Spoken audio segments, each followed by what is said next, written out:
Hello दोस्तों, good morning. मेरा नाम धीरज और आप देख रहे हैं धीरज सेटेट एकेडमी।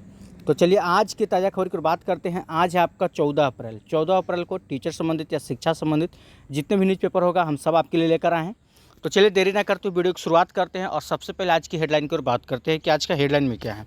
आइए देखते हैं। देखिए यहाँ पर क्या कहा जा रहा है। यहाँ पर एक इम्पोर्टेंट खबर है कि 4 दशक बाद बेटियों को मिला पिता की संपत्ति पर अधिकार। ठीक है, तो इसके बारे में आप लोग को एक डिटेल्स बता दिया जाएगा। फिलहाल आगे चलते हैं। आइए यहाँ पे देखिए, यहाँ पे कहा जा रहा है शिक्षकों के वेतन भुगतान की प्रक्रिया शुरू कर दी गई है। वैसे शिक्षक जो सक्षमता परीक्षा 1-2 में मतलब उनका वेतन अभी तक नहीं मिला था, उन लोग का वेतन भुगतान कर दिया जा रहा है। इसके बारे में हम लोग डिटेल से चर्चा करने वाले हैं और देखते हैं और क्या है आज की ताज़ा खबर में। यहाँ देखिए एक इंपॉर्टेंट खबर है आपका कि बीपीएससी से होगी सहायक शिक्षा विकास पदाधिकारियों की नियुक्ति। ठीक है, तो इसके बारे में भी हम डिटेल्स आप लोग को बताने वाले हैं। तो चलिए तमाम खबरों को डिटेल्स चलते हैं। उससे पहले कि अगर आप हम चैनल पर नए हैं, चैनल को सब्सक्राइब कर लीजिएगा और बेल आइकन दबाना नहीं भूलिएगा। देखिए यहाँ पे थोड़ा सा अगर हम बात कर लें तो कहा क्या जा रहा है कि 4 दशक बाद बेटियों को मिला पिता की संपत्ति पर अधिकार।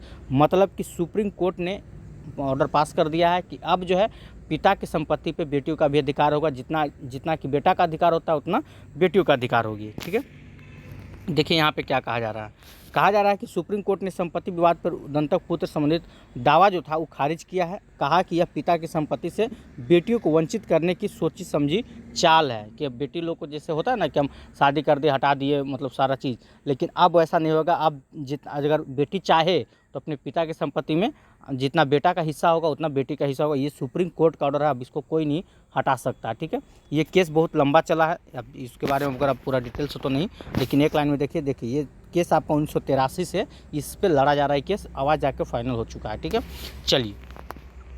चलिए फिलहाल आगे चलते हैं और क्या कहा जा रहा है। यहाँ पे देखिए, यहाँ पे देख सकते हैं एक लाइन में है कि शिक्षकों के वेतन भुगतान की प्रक्रिया शुरू कर दी गई है। क्या है पूरी खबर देखिए।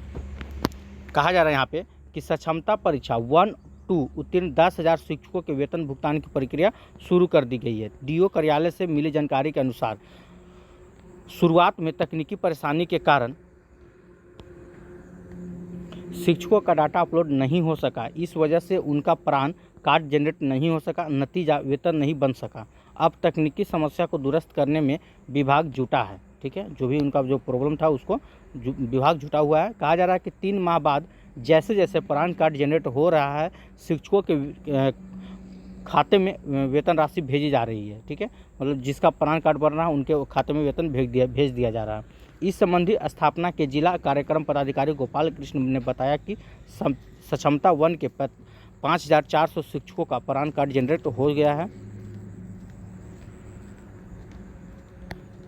इनके खाते में वेतन की राशि भेजी जा रही है। सक्षमता 2 में 4,500 में से 500 शिक्षकों का प्रान कार्ड जनरेट हुआ है। सक्षमता परीक्षा 2 की बात करें तो जहां 4500 में से मात्र 500 शिक्षक ऐसे हैं जिनका प्रान कार्ड जो है जनरेट हो चुका है और उनके कहा जा रहा है कि शेष की प्रक्रिया भी तेज़ी से की जा रही है। मतलब जो बचे हुए 4,000 उनकी प्रक्रिया तेज़ी से हो रहा है। प्रान कार्ड जनरेट होने के बाद शिक्षकों के खाते में वेतन राशि भेज दी जाएगी। ठीक है, तो देखिए ये अभी थोड़ा सा भी समस्या है। बताइए यहाँ पे 4500 में से मात्र 500 का ही इन लोग कर पाए हैं प्रान कार्ड जनरेट, बाकी का आता पता नहीं है। ठीक है, खैर इन लोग का भी 2-3 महीना से समझिए कि इन लोग का वेतन नहीं मिल रहा है। इन लोग का भी बहुत परेशानी है। आगे देखिए यहाँ पे क्या कहा जा रहा है। यहाँ पे आप देख सकते हैं कहा जा रहा है यहाँ पे आपका कि बीपीएससी से होगी सहायक शिक्षा विकास पदाधिकारी की नियुक्ति। ठीक है, अभ्यर्थियों को लिखित परीक्षा के बाद साक्षात्कार मतलब कि इंटरव्यू देना पड़ेगा। ये बहुत बड़ी बात हो गया भाई। यहाँ पे देखिए क्या कहा जा रहा है कि परीक्षा में उत्तीर्ण अभ्यर्थियों का साक्षात्कार लिया जाएगा। न्यूनतम आयु सीमा 21 वर्ष निर्धारित की गई है। अगर हम पद की बात करें कि इसमें कितना पद होगा तो यहाँ तेज देख सकते हैं 1340 पदों की अधियाचना भेजी जाएगी शिक्षा विभाग की ओर से बीपीएससी को। ठीक है, अब परीक्षा कौन लेगा तो बीपीएससी लेने वाला है। चलिए देखिए क्या लिखा। देखिए शिक्षा विभाग का कोई भी परीक्षा होगा, ठीक है, वो समझिए कि बीपीएससी ही लेने वाला है। कहा जा रहा है कि राज्य के सरकारी विद्यालयों में शैक्षणिक गुणवत्ता की मॉनिटरिंग हेतु सहायक शिक्षा विकास पदाधिकारियों की नियुक्ति प्रक्रिया जल्द शुरू होगी। आपको पहले भी बता चुके थे, ये जो आपका बहाली होगा इसमें सिर्फ आप मॉनिटरिंग कर सकते हैं। जो हर स्कूल आपका ये मतलब कि एक आपके अंडर में 10 स्कूल होगा, 10 स्कूल को जाके आप मॉनिटरिंग कर सकते हैं किसमें क्या व्यवस्था है, इसके बारे में आप उसको जांच पड़ताल कर सकते हैं।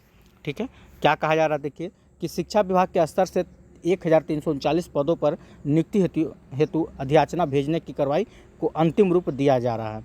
आयोग के द्वारा अभ्यर्थियों की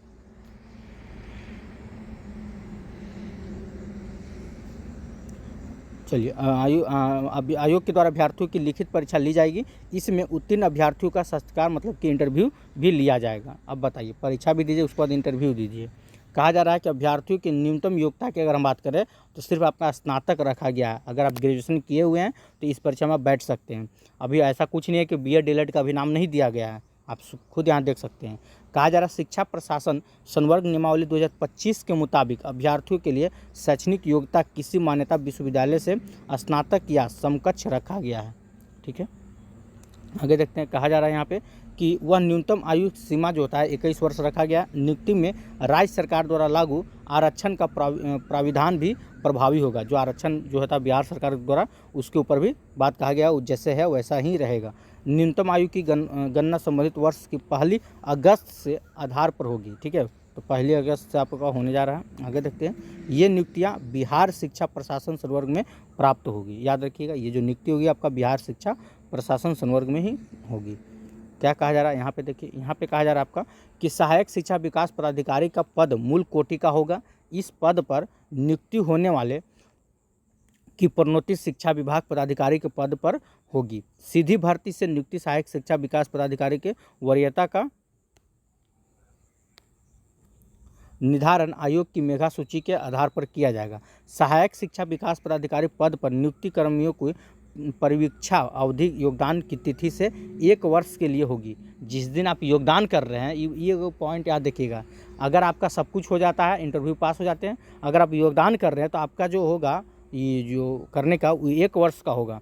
अब 1 वर्ष में आप कैसा काम करते हैं, अगर सही करते हैं तो ठीक है, और नहीं तो फिर आपकी सेवा मुक्त कर दिया जाएगा। देखिए क्या लिखा हुआ है, 1 वर्ष की होगी। कहा जा रहा है परीक्षा अवधि में सेवा असंतोषजनक नहीं पाए जाने की स्थिति में अगर आप सेवा दे रहे हैं और उससे आपका असंतोष मतलब आदमी संतोष नहीं है, असंतोषजनक पाया जा रहा है, तो कहा जा रहा है कि अवधि का विस्तार अगले 1 वर्ष के लिए किया जा सकेगा। ठीक है, हो सके आपको हटा भी दिया जाएगा। कहा क्या जा रहा है कि यदि विस्तारित अवधि में भी सेवा संतोषजनक नहीं पाई जाएगी, मतलब 1 साल से अगला साल आपको बढ़ा दिया जाता है, वो अगर फिर भी आप अच्छे से काम नहीं कर रहे तो नियुक्ति पदाधिकारी ऐसे कर्मियों को सेवा मुक्त कर सकेगा। सोच लीजिए, सही से काम नहीं करते हैं तो आपको सेवा मुक्त भी कर दिया जाएगा। कहा क्या जा रहा है फिर आगे कि नियुक्ति सहायक शिक्षा विकास पदाधिकारियों को यथा निर्धारित विभागीय परीक्षा उत्तीर्ण होना अनिवार्य होगा। विभागीय परीक्षा के विषय पाठ्यक्रम जो होने वाला है एवं प्रक्रिया का निर्धारण राजस्व परिषद द्वारा विभाग के परामर्श से किया जाएगा। प्रोन्नति के पर विचारार्थ न्यूनतम कालावधि एवं अन्य शर्त वही रहेगी। ठीक है, जो राज्य सरकार द्वारा समय समय पर निर्धारित की जाएगी। तो सब कुछ तो ठीक है, लेकिन अगर आप ढंग से काम नहीं करते हैं इस पे, अगर आपका सिलेक्शन हो जाता है तो आपको सेवा मुक्त भी कर दिया जाएगा। ठीक है, 1 साल या अगले 2 साल के बाद सेवा मुक्त कर दिया जाएगा। चलिए, यहीं पे अगर हम बात करें थोड़ा सा बीपीएससी तैयारी 4 के बारे में, तो देखिए साफ साफ एक लाइन में देखिए, अभी तक कहीं से कोई क्लू नहीं मिला है बीपीएससी तैयारी 4 को लेकर कि आपका कब से होने वाला है। जो पहले का अपडेट था कि मई में आप लोग का प्रक्रिया शुरू होगी, उसके बाद पेपर के कहीं भी कटिंग में ऐसा कुछ नहीं आया है, और ना किन्हीं का इंटरव्यू या ऐसा कुछ। प्रेस कॉन्फ्रेंस में कहा गया कि मई के बाद हम जून में या जुलाई में प्रोसेस को शुरू करेंगे। तो जो है आपका मई को लेकर चलना है। आप जैसे तैयारी कर रहे हैं वैसे आप तैयारी करते रहिए। जान लीजिए कि हो सके मई क्या, हम तो बोलेंगे बहुत जल्द आप लोग को कुछ ना कुछ सूचना मिल जाएगा। अगर इन लोग बीपीएससी तैयारी 3 का अप्रैल के लास्ट तक भी अगर ख़त्म हो जाता है तो बहुत जल्द आप लोग को सूचना मिलेगा। ठीक है, देखिए तैयारी 4 तो होना तय है, इसमें कोई शक नहीं है कि तैयारी 4 आप लोग का नहीं होगा। तैयारी 4 एकदम 100 नहीं 110% होगा। बस शर्त यही है कि आप अपना तैयारी को एकदम जिस लेवल से चल रहे हैं उस लेवल से चलते रहिएगा। थोड़ा सा भी अगर आप झुके कि नहीं अभी थोड़ा सा लेट है, ये है वो है, कुछ और का तैयारी कर लिया जाए, तो समझिए कि 1 सीट आप अपने नाम से गवा दीजिएगा। क्योंकि तैयारी 4 के बाद तैयारी 5 का नामो निशान नहीं होगा। सरकार बन जाएगी, चुनाव का समय है, चुनाव होगा, सरकार बनेगी, इसके बाद 4-5 साल आप टीचर को भूल जाइए कि टीचर की बहाली आने वाला है। ठीक है, तो जो भी करना है तैयारी 4 में ही आप लोग को करना है। जी जान लगा दीजिए। आप ही मत सोचिए कि बहाली कब आएगी, जब भी आएगी बस आप तैयार रहिएगा। आपको ये नहीं सोचना है कि बहाली कब तक आएगी, जब भी आए, चाहे कल क्यों ना आ जाए या 2-4 महीना बाद क्यों ना आए, हम तैयार हैं, हम तैयार रहेंगे। बस आपको यही सोचना है। आपको क्या लग रहा है कि अगर अप्रैल में कल परसों से 15 अप्रैल या 20 अप्रैल से फॉर्म भराना शुरू, तो आपका तैयारी क्या अच्छा है? क्या आप तैयार हैं परीक्षा देने के लिए? आपको भी समय चाहिए।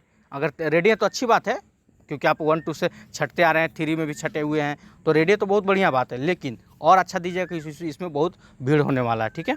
चलिए फिलहाल आज के लिए इतना ही। अगर आप कुछ ऐसा इंपॉर्टेंट खबर है नहीं जो आपको हम बताएं, फिर कल मिलते हैं सुबह 8 बजे। आज के लिए इतना ही। अगर वीडियो अच्छा लगा तो वीडियो को लाइक कीजिएगा, चैनल को सब्सक्राइब कीजिएगा, इससे ज़्यादा शेयर जरूर कीजिएगा। जय हिंद, जय भारत।